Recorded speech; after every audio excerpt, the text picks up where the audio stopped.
Eh, tema kita pada malam hari ini adalah bincang ABK ya. ABK bukan anak buah kapal tapi anak berkebutuhan khusus. Nah, saya sampaikan kepada teman-teman follower Sungai Kehidupan maupun follower Robi Darmawan bisa mengajukan pertanyaan langsung di kolom komentar. Nanti teman-teman panitia akan atur dan kita akan sampaikan pertanyaan yang Anda berikan kepada narasumber kita. Nah, malam hari ini bincang ABK akan ditemani oleh seorang narasumber. Beliau adalah seorang ibu, seorang aktivis sosial yang bergerak dalam pelayanan di bidang anak-anak berkebutuhan khusus, yang oleh anugerah Tuhan juga dikaruniai seorang anak yang cantik jelita, yang juga memiliki kebutuhan khusus. Kita sapa sama-sama, namanya adalah Ibu Poppy. Halo Ibu Poppy, apa kabar? Baik-baik. Puji Tuhan. Iya. Senang sekali, thank you sudah meluangkan waktunya untuk bincang ABK pada malam hari ini. Iya. Besar harapan kami, Ibu Poppy akan memberikan suatu perspektif, suatu wawasan buat kita semua, buat follower Robi Darmawan maupun follower Sungai Kehidupan, tentang apa itu ABK, serba-serbinya, dan bagaimana kita sebagai masyarakat, dalam tanda kutip, harus bersikap dalam berinteraksi dengan ABK. Nah, sebelum kita memulainya, saya harus sampaikan bahwa ini dari definisi yang saya cari dari berbagai sumber, kira-kira kurang lebihnya seperti ini. ABK adalah anak yang menjalani keterbatasan atau keluar biasaan atau kekhususan, baik secara fisik, mental, intelektual, sosial maupun emosional, yang berpengaruh signifikan dalam proses pertumbuhan atau perkembangannya dibanding anak-anak lain seusianya.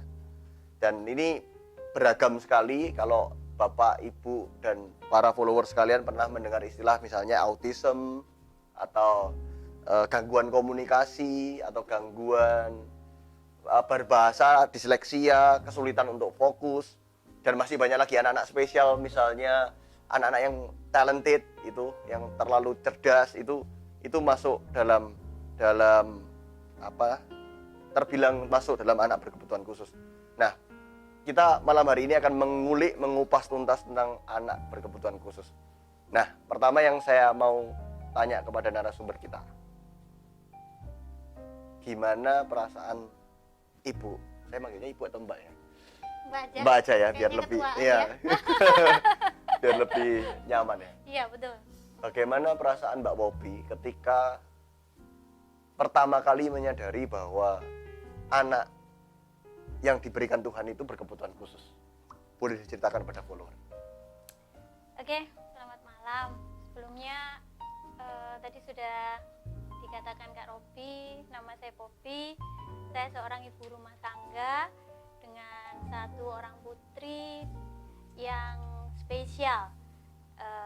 Putri saya ini learning disability karena dia mengalami delay tumbuh kembangnya, sehingga mengakibatkan kemampuannya itu juga delay. Jadi tidak sesuai dengan usianya saat Agak ini. tertunda begitu. Iya, Oke. betul. Dan awalnya sebetulnya sih saya sudah mulai tahu ketika dia sudah mulai dengan tumbuh kembangnya, ternyata dia mengalami kok enggak sesuai dengan. Itu usia berapa itu ketika Sebetulnya di usia 3 bulan itu saya sudah menyadari, ini anak belum bisa tengkurap, belum bisa melakukan seperti anak-anak pada umumnya di usia itu gitu. Bahkan ketika usia 2 tahun kurang, yang seharusnya dia sudah bisa duduk, dia belum bisa duduk gitu.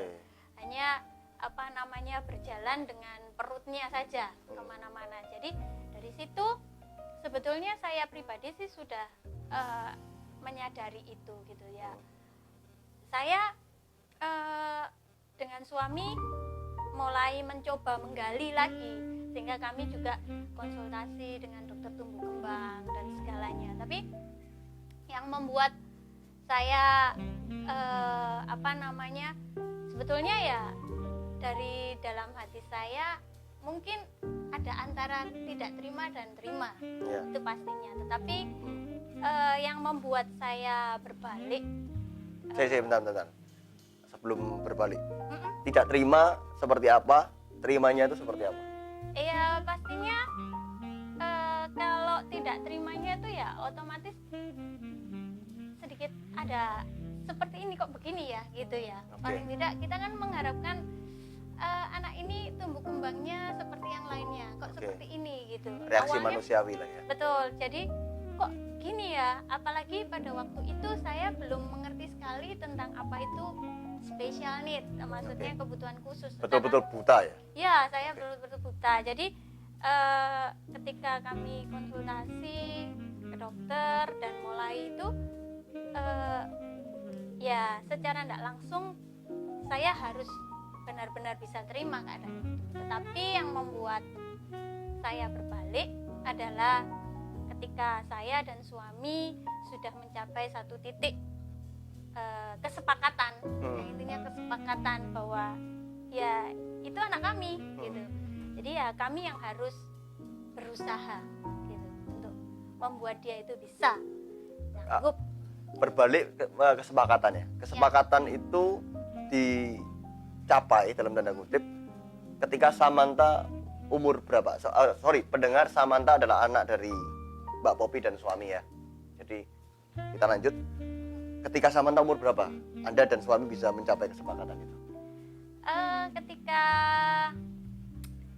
kemungkinan mendekati TK ya, Waduh, berarti sudah lumayan panjang ya? lumayan panjang. Karena TK 4 tahun? TK Samantha ya sekitar 4 tahun setengah lah TK. Wah, lumayan panjang juga ya bisa menerima Karena- dan sepakat ya. Betul. Jadi awalnya ya saya pikir ya biasalah gitu. Jadi saya abaikan perasaan itu, terus terang saya abaikan gitu. Dan pada saat itu saya pribadi juga masih kerja. Jadi saya pikir ya saya masih terhibur dengan itu. Gitu. Oke. Tapi tetap aja kan menjadi satu ganjalan. Gitu. Tapi ketika kami sepakat dan suami oke, keluarga besar juga oke, menerima dengan keadaan itu ya kami pun membuat suatu gebrakan ya intinya begitu untuk masa depannya. Oke, sebentar. Sebelum kita ke gebrakan, tadi disebutkan keluarga besar juga oke. Nah, itu oke-nya seperti apa? Artinya kalau orang tuanya saja sempat tidak terima, otomatis keluarga besar juga tidak semudah itu langsung menerima kan? Sebetulnya ya pastinya kan keluarga besar tanya ya kenapa gitu. Dan kami untuk menceritakannya awalnya juga ya kami sendiri nggak begitu tahu karena memang buta kan gitu ya. Jadi rasanya untuk ngomong ya kami mengurangi untuk saling ngomong Kalau dalam bisa nggak usah hal. kalau bisa nggak usah dibahas gitu. Betul. Oke. Sebisa mungkin Menghindari tidak lah ya. usah, iya. Tapi Oke. karena saya sudah sama suami oke dan kita berdua sama-sama ngomong ya inilah keadaannya Samantha. Jadi sekarang kita sudah bebas lah intinya gitu. Akhirnya keluarga besar bagaimana responnya? Keluarga besar luar biasa, saya diberkati keluarga besar baik dari saya pribadi maupun dari suami itu begitu mendukung kami. Oke. Lanjut ke gebrakan yang tadi Mbak Popi sempat sebutkan. Nah, itu maksudnya gebrakan seperti apa? Gebrakan untuk masa depannya Semi atau Samantha. Gebrakan yang kami lakukan ya otomatis yang pertama adalah pendidikan. Oke. Pendidikan, Samantha harus terima pendidikan selayaknya pendidikan yang harus dia dapatkan. Oke. Gitu. Good. Jadi tidak mengabaikan itu. Yang kedua adalah tentang secara tidak langsung Samantha harus mendapatkan stimulasi. Maksudnya stimulasi? Seperti juga ya apa yang kurang dari dia yang belum dia sanggup, kita harus menstimulasi dia. Kayak misalnya cara berbicara saat ini yang menjadi kendala kami adalah Samantha belum bisa membuat satu kalimat yang lengkap. Oke. Jadi masih kacau balau. Jadi intinya kami harus mencoba membuat Samantha bisa berbicara minimal dua arahnya bisa orang mengerti, bukan hanya saya sebagai mama. Ya. Kan tiap anak pasti mamanya yang mengerti kan. Kalau orang lain nggak tahu, mamanya pasti tahu bahasanya. Karena sudah mengenal ya. Betul, tapi karena Samantha semakin dewasa, secara tidak langsung saya pribadi harus mengajarkan dia untuk berkomunikasi dengan yang lain. Jadi ketika orang lain diajak bicara, orang lain tahu apa sih maksudnya. Jadi nggak perlu saya. Jadi nggak perlu saya yang harus translate Oke. Kayak ini ngomong apa sih gitu. Artinya kita mempersiapkan Samantha untuk bisa survive tanpa harus selalu didampingi oleh Anda. Betul. Oke.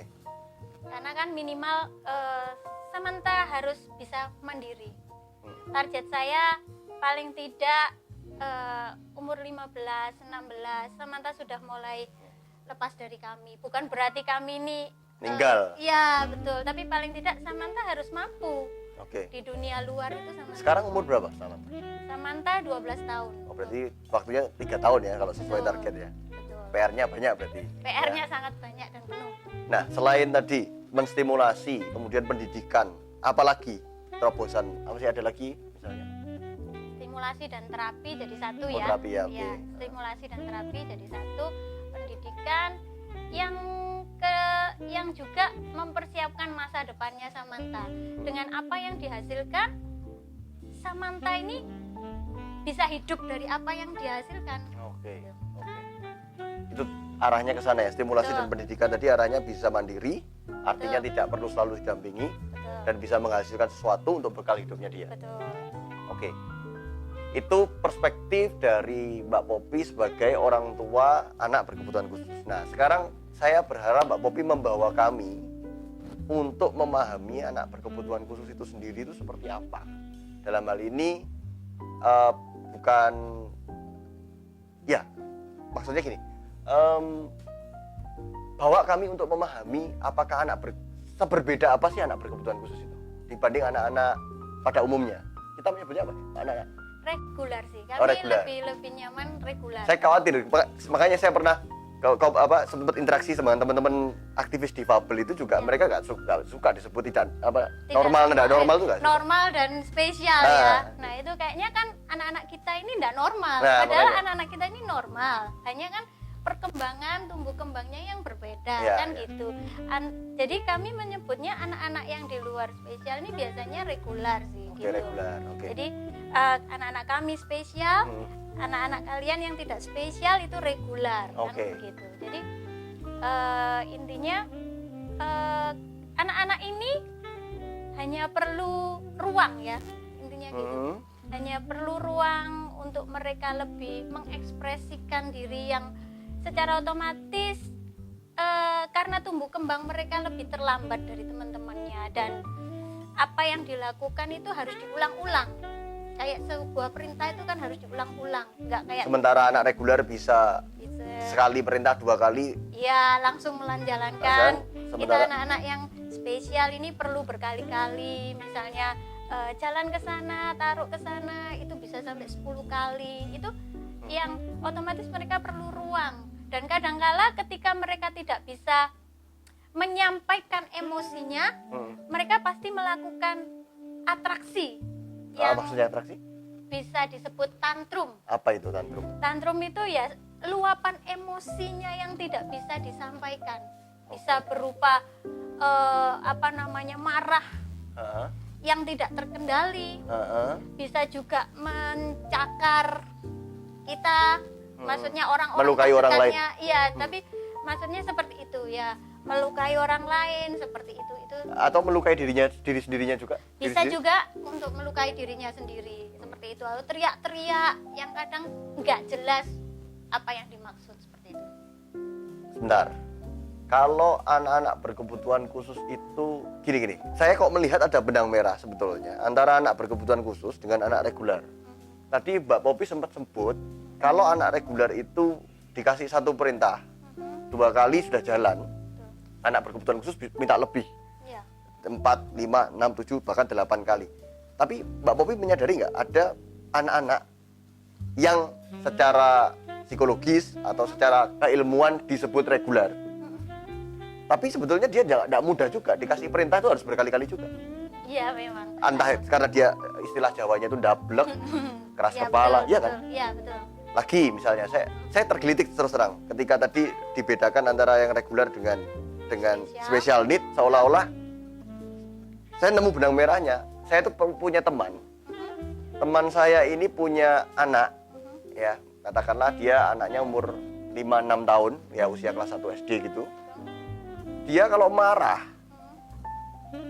teriak-teriak, padahal secara ilmuwan dia reguler. sekolahnya sekolah normal biasa semua reguler. Tapi kalau marah teriak-teriak, mukul-mukul tembok. Nah, apakah ini nggak tantrum versi reguler gitu loh? Ayo. Iya sih, bisa sih. Cuman kadangkala kalau anak-anak kami, anak-anak spesial ini tantrumnya kan lebih ekstrim nih ya. Kalau orang-orang reguler bilang lebih ekstrim. Iya. Gitu. Kadangkala sampai dia bener-bener cool down sendiri. Oke. Gitu. Jadi kadang kalau kita intimidasi dengan kita ngomong jangan gitu, malu, itu belum tentu dia mau ngerti itu. Bukan tidak, maksudnya tidak mau mengikuti perintah itu, tetapi karena dia nggak mengerti apa sih maksudnya gitu loh. Oke. Seperti itu. Berarti dia nggak ngerti maksud dari apa yang kita perintahkan. Kadangkala kan makanya dia nggak tahu maksud kita, karena anak-anak spesial kita ini kan belum pasti yang dua arah ini sudah mulai terbuka. Kalau yang dua arah sudah mulai terbuka sih kan enak, dia tahu maksud kita tahu maksudnya dia, jadi ngobrolnya enak. Nah, anak-anak ini kan punya dunianya sendiri kadangkala. Nah, kadangkala suara kita dengan intonasi yang tinggi atau dengan satu kata-kata yang contohnya Samantha. Kalau saya bilang awas, hati-hati, itu padahal biasa ya kita ngomong awas, hati-hati, itu buat dia itu suatu warning yang membuat jengkel dan dia pasti akan emosi. Awal-awalnya dulu kalau sudah dengar saya bilang awas, hati-hati, pelan-pelan, itu sudah emosi langsung. Kalau bisa namanya tangan ini sudah dicakar sampai luka semua cakarannya. Seperti itu contoh anunya, padahal itu kan hanya warning yang biasa, bukan kita ngomong awas, hati-hati loh ya, kan gitu enggak. Kan gitu. Mereka kadang juga nggak tahu intonasi, tetapi kata-kata itu bikin jengkel. Itu untuk Samantha, kata-kata awas, hati-hati itu intimidatif gitu sehingga dia jengkel. Betul. Mungkin juga saya karena ini memperkenalkan sesuatu kepada anak-anak spesial itu juga harus hati-hati.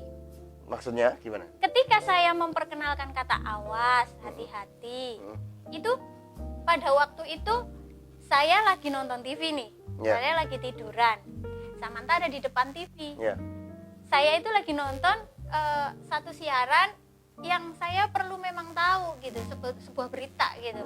Samantha itu mainan di depan TV sehingga nutupi saya nonton TV dan suara itu tidak terdengar karena dia itu waktu itu dia seneng ngomong gitu loh, maksudnya ngomong kayak ekspresifnya dia sendiri, sehingga aku bilang awas minggir. Nah, itu perkenalan pertama dengan kata awas minggir.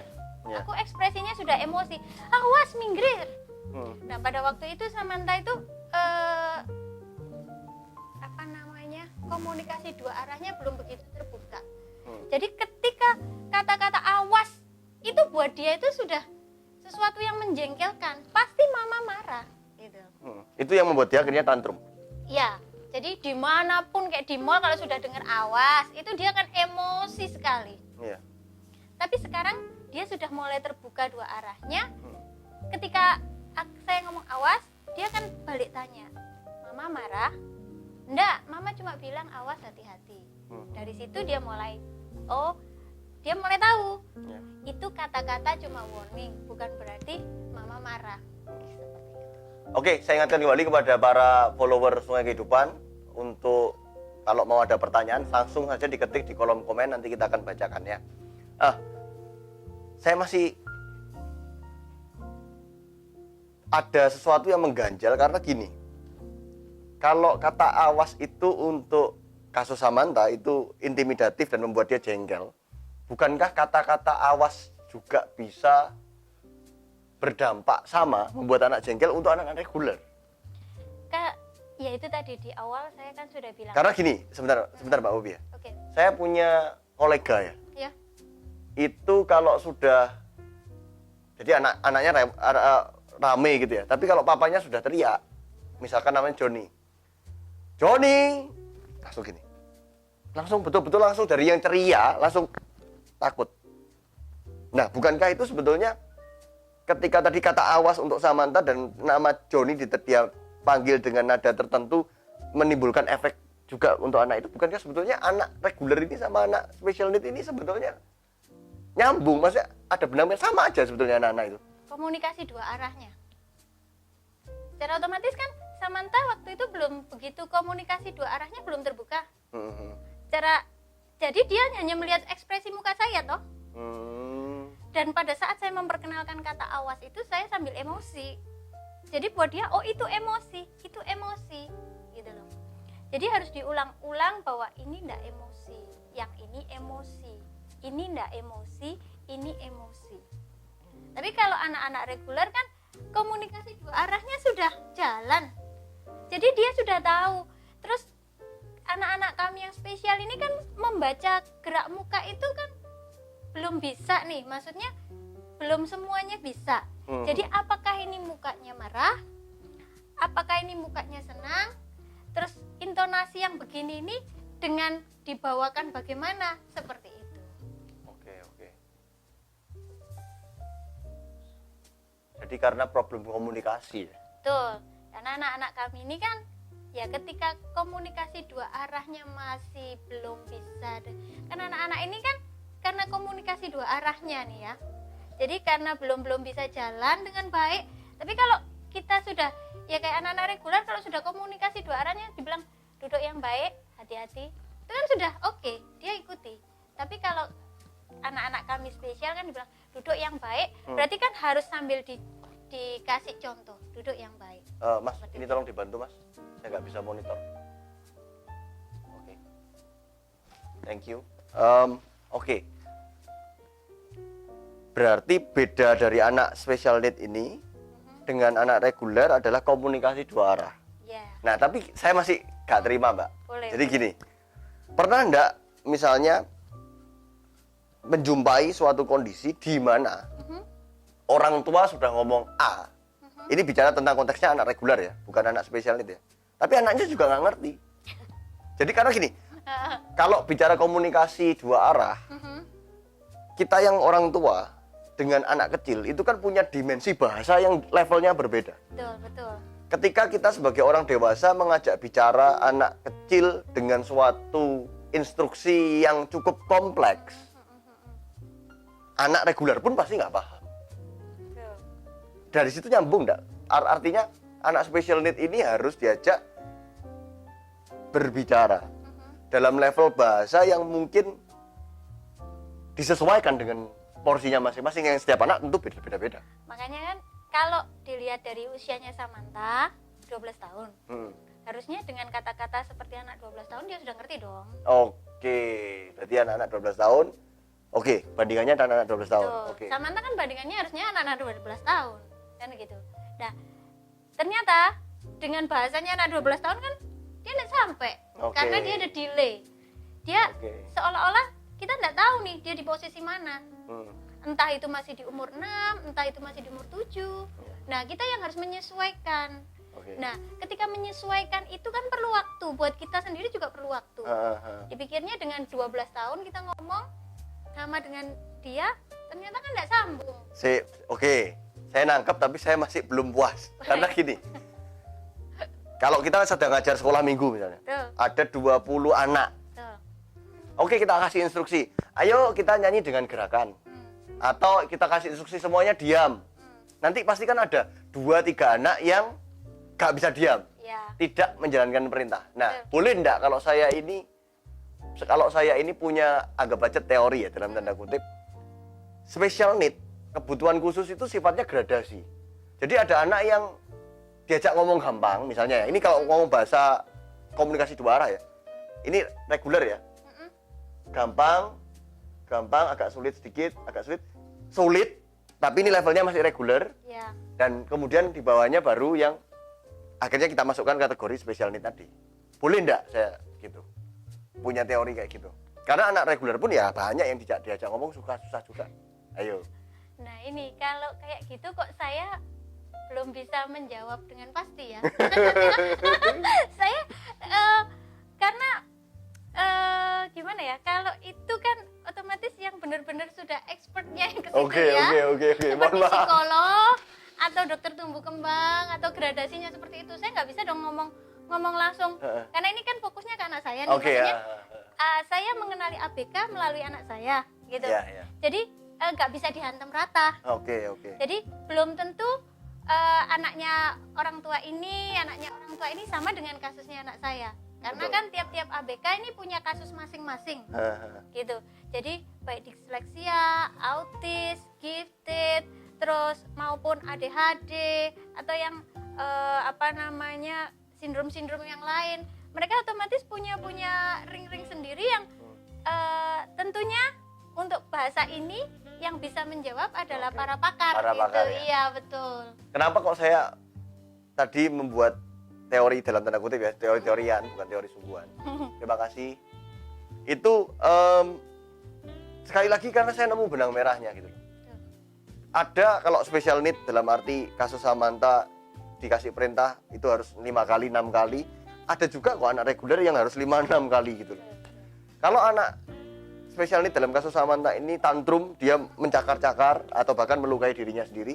Ada juga loh anak-anak reguler yang kalau marah, dia nggak Ya. bisa menahan marahnya, mukul-mukul. Ya.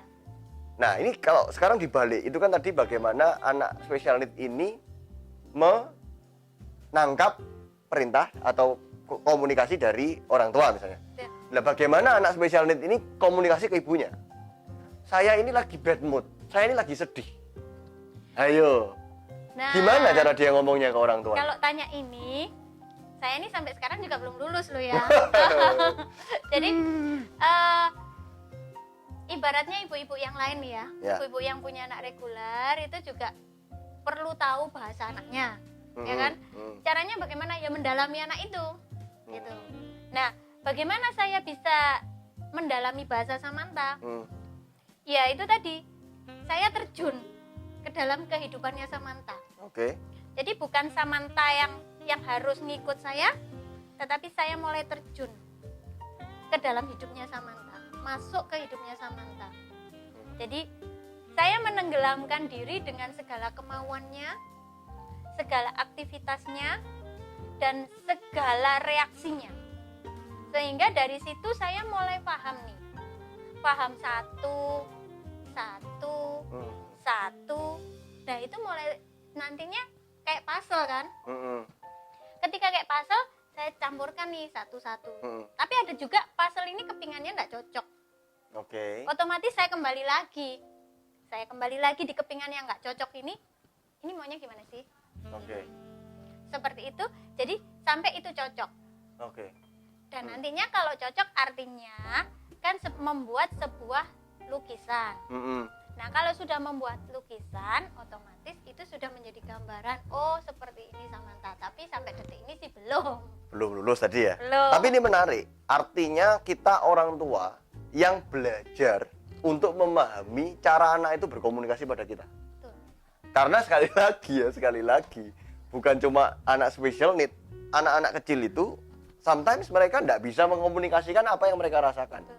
Makanya ya, biasanya kalau orang-orang pada umumnya rewel lah itu ngantuk ini, ya kan? Betul. Jadi anak itu sebenarnya ayo mau ngomong gini ke orang tuanya, "Ma, ayo pulang tidur, aku capek, aku ngantuk." Tapi Inilah ya. tapi dia tidak punya cukup kemampuan untuk menyampaikan itu dengan cara yang mudah dimengerti orang dewasa, akhirnya rewel, ya kan? Betul. Gitu, ya kan? Jadi mereka melakukan sebuah aksi yang nantinya bikin jengkel kita. Makanya berarti memang ini kata kuncinya adalah kalau kita memahami anak-anak, bukan cuma ABK tapi juga anak reguler, bahwa ingat kita tidak bisa menuntut anak untuk mengkomunikasikan apa yang mereka rasakan secara clear kepada kita. Betul. Tetapi kitalah yang punya tanggung jawab untuk menyelami bahasa mereka. Betul. Sampai Ya, di situ masuk ya? masuk. Jadi memang kita yang harus menyelami gitu supaya kita tahu sih dari setelah menyelam itu nantinya ya kita mulai ngajari dia nih. Intinya kalau kamu begini, kamu harus ngomong ini. Jadi misalnya dia kayak tadi rewel, terus kita selami, oh rewelnya ini sakit perut. Nah, dari situ saya akan ngomong, ini namanya sakit perut. Jadi ketika dia mulai seperti itu, dia akan bilang, "Mama sakit perut." Oke. Jadi nanti akan timbul komunikasi dengan kita. Supaya dengan begitu jadinya komunikasi dua arah mulai jalan kan. Jadi kalau dia sudah mulai ada apa, ngantuk, ayo mama tidur, atau ada apa, sakit perut mama. Ya. Jadi paling tidak dengan 1-2 kata yang disebutkan, kita nih tahu kemauannya dia. Minimal dengan tahu kemauannya dia, kita jadi tahu toh aksi selanjutnya. Dari situ nanti diajarkan lagi, ditambahkan lagi. Ayo cepat ke kamar mandi. Gitu. Sulit loh jadi anak kecil itu ya. Betul. Karena kalau kita orang dewasa, saya lapar, saya sakit perut, saya apalah, itu kita bisa ngomong gitu. Betul. Tapi anak kecil kan enggak punya kemampuan bahasa untuk membuat orang tua itu cukup paham. Saya kok akhirnya jadi gini, hipotesisnya gini. Anak yang tantrum itu, atau kalau di reguler itu rewel, Ya. bikin aksi, apapun lah ya kita menyebutnya. Itu sebetulnya dia mengalami konflik di dalam diri. Betul. Aku tuh maunya gini loh, Ma. Ya. Pa, aku tuh maunya gini, tapi dia tidak bisa ngomong. Betul. Terus orang tua itu, apa sih, kamu tuh maunya apa? Terus akhirnya dia stres sendiri kan? Ya. Aku tuh mau punya A, tapi kok orang tua gak ngertinya B. Terus akhirnya dia, gitu enggak sih? Emosi, ya seperti itu. Jadi intinya apa yang disampaikan sebetulnya dengan dia pengennya itu apa yang dilakukan itu tersampaikan apa maunya.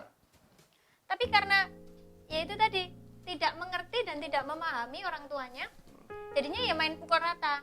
Ngantuk, lapar. Padahal belum tentu itu maunya. Oke. Kadangkala kan kayak galau nih. Kita orang gede nih galau. Ya. Ngapain sih? Galau, bete, kan gitu. Tapi apakah mereka bisa ngerti galau itu apa? Yang penting kan gak enak gitu. Ini mengerikan sih. Kenapa mengerikan? Karena gini.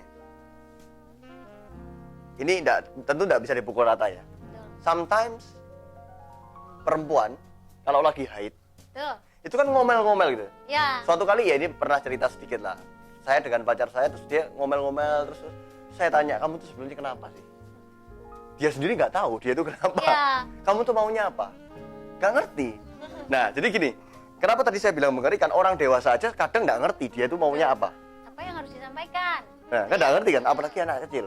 Tuh. Nah, kalau anak kecil aja, orang dewasa aja nggak bisa, apalagi anak kecil, apalagi yang special need. Tuh. Tambah mereka bingung, apa sih ini gitu. Untuk hal-hal yang mereka sendiri nggak paham gitu Dia loh. sendiri, mereka sendiri tuh nggak paham dirinya gitu. Dan kita sendiri bagaimana ya caranya membahasakan apa sih galau itu kan gitu. Nah. Seperti itu. Oke, wes. Terima kasih, ini masukan banget.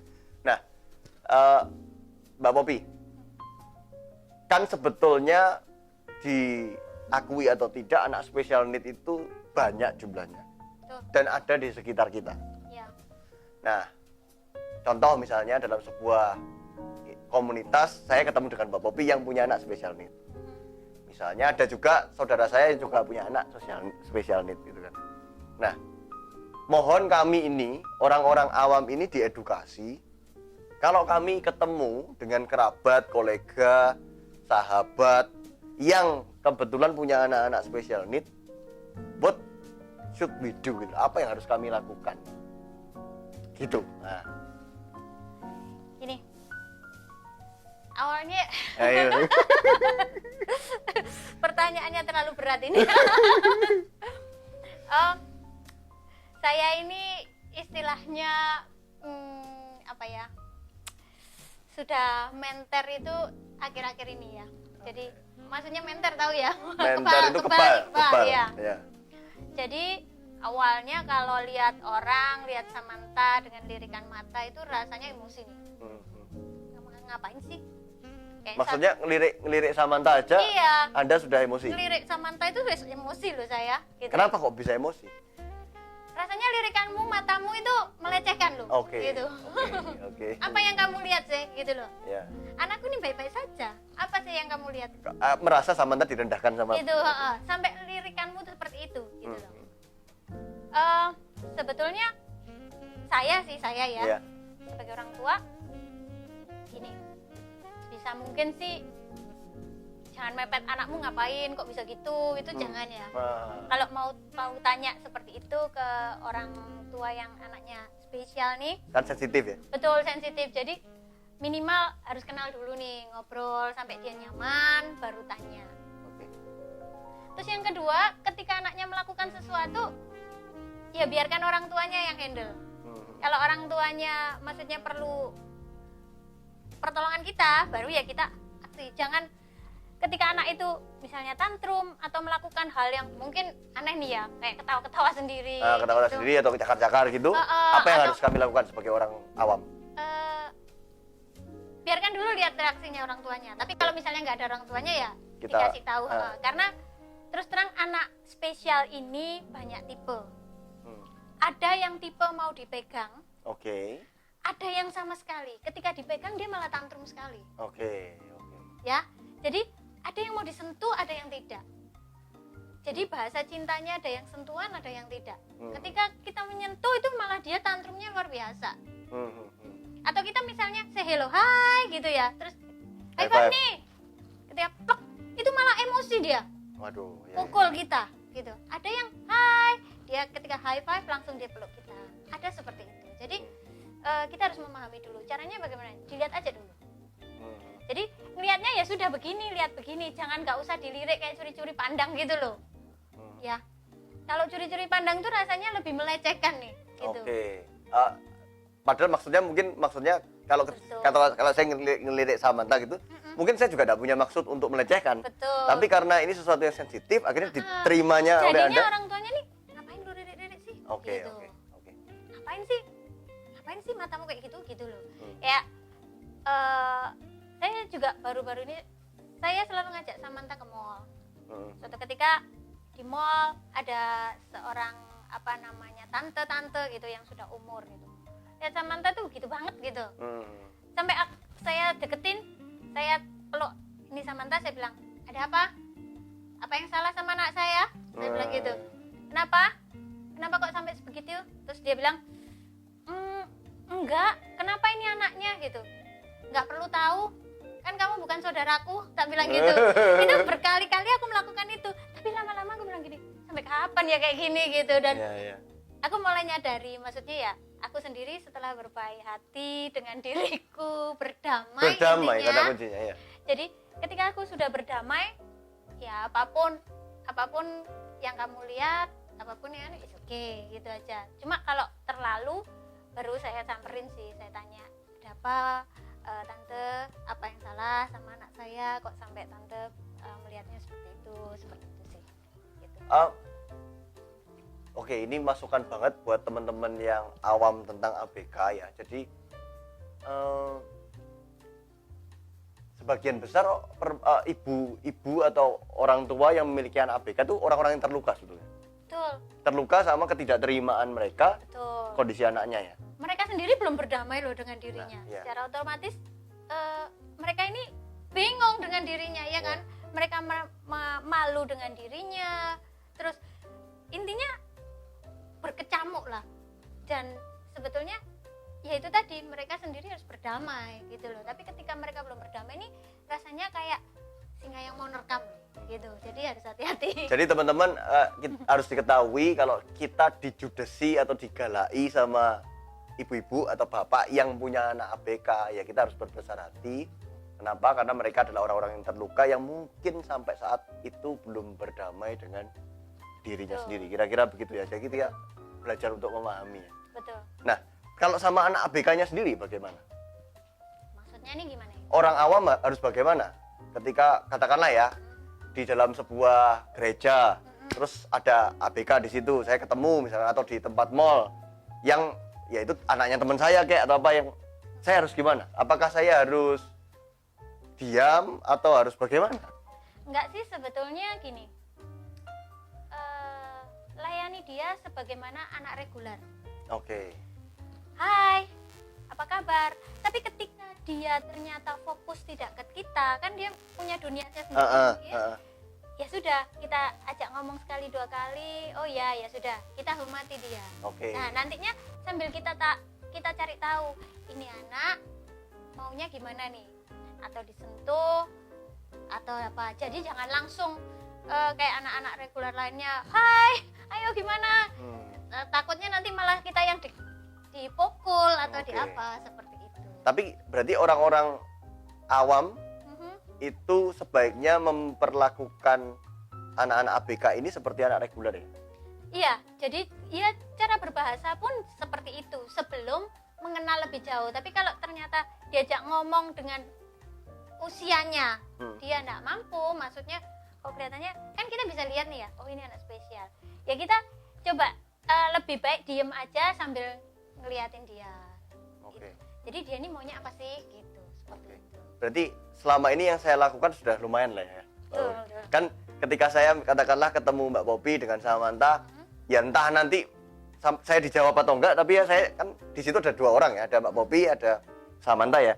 Saya kan pasti nyapa Mbak toh. Halo Mbak gitu ya. Ya, sudah makan gitu kita ngobrol. Terus Samanthanya juga saya sapa. Halo Sam, gimana? Ya, Entah dijawab entah enggak, tapi ya. intinya ketika saya ketemu dia, saya menganggap keberadaannya dia gitu. Betul. Jadi Itu betul. jangan sampai dia ini karena dia ini kan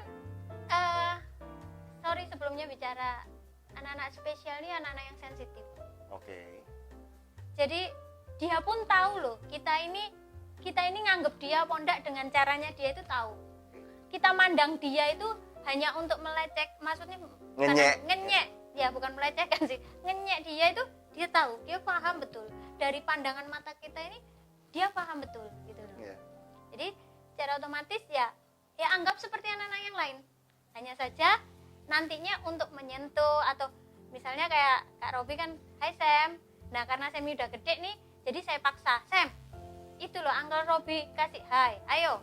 Awalnya kalau udah gitu dia marah loh. Nah, misalnya hai, 1 kali, hai. Dan dia enggak mau jawab kan. Terus aku paksa, hai Sam, ayo, hai. Wah bisa mau marah-marah gulung-gulung gak karu-karuan gitu. Mbak Popi tahu enggak kenapa saya selalu nyapa Sam? Ya. Saya itu ada kolega, ya entah teman entah saudara ya, yang punya ABK ya. Ketika saya perhatikan orang berinteraksi dengan mereka, katakanlah ini laki perempuan punya anak ABK gitu ya, yang diajak ngomong itu cuma mama-mama itu. Jadi keberadaan anak itu nggak dianggap. Iya betul. Saya jadi gini, kasihan kan maksudnya. Betul. Dia nih juga ada gitu loh. Betul. Nah itu yang aku bilang sebetulnya dan nantinya jangan membuat sesuatu yang menyakitkan untuk dia. Jadi nanti suatu saat kalau ketemu lagi dengan Kak Robi, tanpa Kak Robi say hello, dia cuek, nggak mau lagi. Wong dia nggak ngeliat aku kok. Aku kan nggak ada. Berarti dia tahu ya? Sebetulnya dia paham, dia tahu. Jadi kamu ini benar-benar anu aku apa enggak? Atau cuma sekedar gitu? Dia paham sekali. Oke. Makanya sensitifnya itu lebih dari anak-anak reguler. Kenapa saya bilang begitu? Ya, saya menyadari itu gitu loh. Dari setiap anak-anak juga yang saya layani, dengan anak-anak ABK yang juga saya layani, itu beda gitu loh. Dan mereka bisa sampai benci sekali kalau sampai keberadaan mereka tidak ada, kelihatan sekali dari raut muka. Oke, berarti kita teman-teman harus ketika ketemu ABK ya akui dalam tanda kutip keberadaan mereka. Kita berusaha semaksimal mungkin untuk memperlakukan mereka seperti anak-anak reguler. Walaupun kita tidak terlalu bisa berekspektasi, kita akan kalau kita nyapa dibales. Ya kan? Kalau kita ada ngajak ngomong dijawab, kita belum tentu kan. Betul. Tapi kalau gini Mbak, saya ini punya teman ya, sekali lagi ya. Tapi ini anaknya nggak ABK sih, anaknya reguler. 2 anak. Yang kakaknya ini secara fisik tidak setampan adiknya. Secara pembawaan adiknya ini sangat ceria, sangat atraktif. Sementara kakaknya ini lebih introvert, pendiam. Yang ketika kami kumpul-kumpul ketemu gitu, otomatis perhatian atau atensi dari masyarakat itu tertuju kepada adiknya. Hai, apa kabarmu? Ya. Karena dia lebih menyenangkan. Ya. Sementara untuk kakaknya yang secara sosial dalam tanda kutip tidak semenarik adiknya, itu misalkan ada 10 orang ya, 10 orang itu akan menyapa adiknya, dan yang menyapa kakaknya tuh separuhnya aja mungkin. Itu pun terpaksa. Ini reguler loh. Iya. Saya membayangkan bagaimana perasaan si kakak itu. Padahal ya saya diciptakan tidak setampan adik saya diciptakan dengan karakter introvert kan bukan maunya dia. Betul. Nah, bagaimana society ini, masyarakat ini harus bersikap dalam kondisi seperti ini. Nah, apalagi anak yang ABK tadi. Betul. Makanya kan ya itu tadi loh, keberadaan gimana ya ngomongnya. Mereka ini harus benar-benar ya kita yang lebih dewasa harus lebih peka gitu loh. Keberadaan mereka pun dianggap ya ada dan biasa. Jangan sampai dibeda-bedakan, jangan juga sampai apa sih nggak enak ngomong kan gitu, gitu loh. Ibaratnya jangan membuat luka, dan luka dari sejak anak itu kan Membekas. Ibaratnya kertas putih dicorek nih ya, kan susah nih. Apa namanya, menghapusnya susah. Jadi secara otomatis ya sebisa mungkin kita ini dia. Jadi misalnya ya anggap seperti biasa, hai atau apa kabar, ya sudah gitu. Tapi juga jangan terlalu yang ekstrim. Oke. Teman-teman, saya minta maaf, ada kendala teknis yang membuat saya tidak bisa mengikuti komen-komen Anda. Mungkin banyak sekali pertanyaan, saya mohon maaf. Saya tidak bisa membacakannya semua. Yang tercatat di handphone saya ini, ada beberapa. Dari Pak Martin, ada pertanyaan. Apakah Mbak Poppy punya ketakutan-ketakutan tentang Samantha? Mungkin ini maksudnya tentang masa depan. Pastinya iya Pak Martin. Nah, itu mengatasinya bagaimana? Pastinya ketakutan dari sejak Samantha sekolah itu adalah bullying. Terus yang kedua, ya ke depannya itu gimana. Terus nanti baik pendamping dan banyak lah ya gitu. Apalagi kalau nanti saya dan suami sudah diambil Tuhan, Samantha itu bagaimana kan gitu. Tapi yang jelas satu hal, Tuhan ajarkan saya bahwa Tuhan ciptakan Samantha ini bukan diciptakan langsung dibiarkan ya gitu. Jadi dari awal itu Tuhan pilih Samantha ya. Tuhan pilih Samantha, dan dari semua benih itu Tuhan pilih dan jadilah Samantha. Waktu itu saya diingatkan lagi sama Tuhan bahwasanya aku tidak akan biarkan Samantha. Jadi biarpun kamu punya keterbatasan, tapi aku tidak terbatas. Jadi mulai dari itu Tuhan ingatkan bahwasanya aku yang pilih Samantha, aku yang jadikan Samantha. Maka masa depan Samantha juga aku yang akan tentukan. Ya, saya melepas satu demi satu kekhawatiran itu. Ya kayak contohnya, bisa nggak sih Samantha dapat ijazah untuk lulus? Bisa nggak Samantha ini lulus SD gitu? Bisa nggak Samantha ini ke SMP? Itu tahun lalu menjadi momok yang luar biasa Pak Martin. Jadi saya rasanya itu gak bisa punya muka, saya ini terus nggak punya hati, hancur wis hati saya. Tapi ternyata Tuhan tunjukkan bahwa kamu punya terbatas, aku nggak terbatas. Dan tahun ini Samantha bisa SMP gitu, intinya begitu. Itu bukan karena pinternya saya, bukan karena mampunya saya, tapi karena ya itu tadi, Tuhan yang atur semua. Amin. Ini suatu statement iman. Ya, teman-teman semua, kita terbatas waktu. Terakhir, pertanyaan terakhir, dijawab singkat aja. Samantha punya teman nggak? Samantha punya teman yang selalu dia sebutkan, baik itu namanya itu adalah Haniel. Samantha senang sekali sama Haniel. Maksudnya dia punya memori di mana dia selalu pergi dengan Haniel, di luar sama saudara-saudara sepupunya semuanya ya. Jadi di luar dari saudara sepupunya yang memang sering kami pergi, tapi satu teman yang dia sangat selalu ngena dan itu selalu kadang dibuat cerita itu adalah Haniel. Tapi tidak banyak ya temannya ya? Enggak lah. Kenapa Mbak Poppy tahu enggak kenapa saya tanya ini? Kembali ke ke anaknya teman saya yang dua tadi.